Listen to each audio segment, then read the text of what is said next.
तो भी उसे पाया उसका नाश होता चला गया। यही सब कुछ हुआ देवरिया में, जिसमें प्रेमचंद यादव एक मृतक हैं, वहीं दूसरी तरफ जो जमीन के लिए लड़ रहे थे सत्यप्रकाश दुबे और उनका पूरा परिवार, सब खत्म हो चुका है। जमीन अपनी जगह कायम है और लेकिन उसकी चाहत रखने वाले अब इस दुनिया में नहीं है। दरअसल उत्तर प्रदेश की इस जमीन को लेकर के तमाम चर्चाएं शुरू हो गई। यूपी के देवरिया जिले के फतेहपुर के लेढ़ा गांव में जिस जमीन के लिए इतना बड़ा नरसंहार हुआ, पूरी राजनीति उथल पुथल हो गई। यादव बनाम ब्राह्मण हो गया।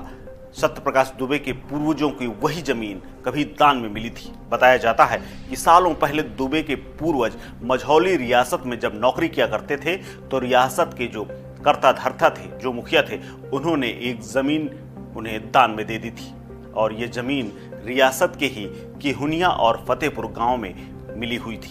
कहते हैं कि दान से मिला हुआ धन अपनी कीमत एक न एक दिन जरूर वसूल कर लेता है। यहाँ भी दोनों पक्षों को इस दान के धन का उपयोग करने की भारी कीमत चुकानी पड़ी, या यूं कहें पूरे परिवार की इसमें आहुति हो गई। प्रेमचंद ने ये जमीन भी अपने नाम करा ली थी। कहा जाता है कि सत्यप्रकाश दुबे के भाई ज्ञान प्रकाश ने अपनी पूरी संपत्ति ही प्रेमचंद यादव को दे दी थी और इसीलिए वो हर चीज में भाई की तरह हक जताता था।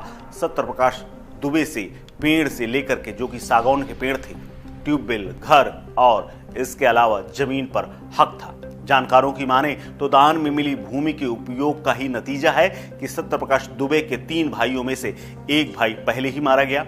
ज्ञान प्रकाश दुबे उर्फ साधु की शादी नहीं हो पाई और उसके हिस्से में जो जमीन आई वो उसने मुफ्त में ही प्रेमचंद यादव को बैनामा कर दी। सत्यप्रकाश दुबे का परिवार ही समाप्त हो गया। प्रेमचंद यादव ने दुबे की जमीन का बैनामा कराने के बाद जब इस भूमि का उपयोग शुरू किया तो उसकी भी उल्टी गिनती शुरू हो गई। उसकी नेतागिरी खत्म होने लगी और जिला पंचायत सदस्य होने के बाद अब वो खाली था और यहां तक कि अब तो उसे अपनी जान तक देनी पड़ी। बीते 2 अक्टूबर के दिन देवरिया के पूर्व जिला